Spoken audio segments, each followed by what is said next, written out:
ugu yaraan 4 qof ayaa raacatay buundada loo yaqaan koobaad ee isku xirta deegaanka ceel jaalle iyo gudaha magaalada kadib markii dadkan ay raaceen biyaha waxaana wararka ay sheegayaan in 3 ka mid dadkaas ay soo badbaadeen halka qof kale wali lagu laayahay nolol iyo geeri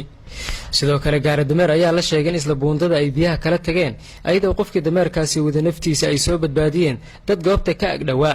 dhanka kale qof kale ayaa la sheegay asagan inuu biyaha ka raacay kaliya waraabaale iyadoo wali nolol iyo geeri lagu laayahay waxaana saacadii ugu dambeeyay dadka biyaha wabiga shabeelle ay la tageen gaarayaan 10 qof ayadoo 8 ka mid 10 kaas soo badbaadiyay 2 qofna lagu laayahay nolol iyo geeri sida ay sheegeen dad goobjoogyaal oo ku soo goobaha ay dadkaasi biyaha ka raaceen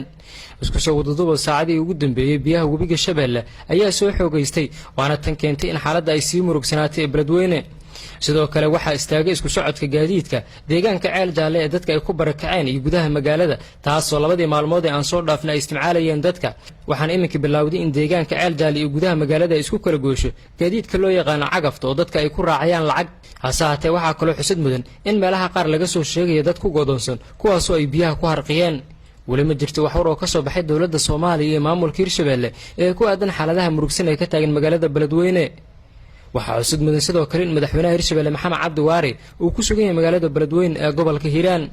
12 bishan ayay ahayd markii daadadka ay ku soo rogmadeen magaalada Beledweyne ee ka soo fatahay wabiga shabeelle ayadoo saacadda ka dambeysay ay sii kordhayaan biyaha wabiga shabeelle ee Beledweyne waana tan keentay in maanta xaaladda meeshii ugu dambeysay ay gaarto oo istaago isku socodka gaadiidka dadweynaha qaybaha kala duwan ee magaalada ayadoo inta badan dadka ay ku barakaceen daafaha magaalada Beledweyne haba ugu badnaatay deegaanka ceel jaalle gudoomiyaha gobolka Hiiraan mudane Cali Jayto Cusmaan oo shalay la hadlay BBC-da laanteeda afka Soomaaliga ayaa sheegay in dad qiyaas ahaan ay ku helayaan 60,000 ilaa 70,000 oo qoys ay ku barakaceen daadadka ka dhacay magaalada Beledweyne ee gobolka Hiiraan mana jirto wali wax gurmad oo dadkaasi heleen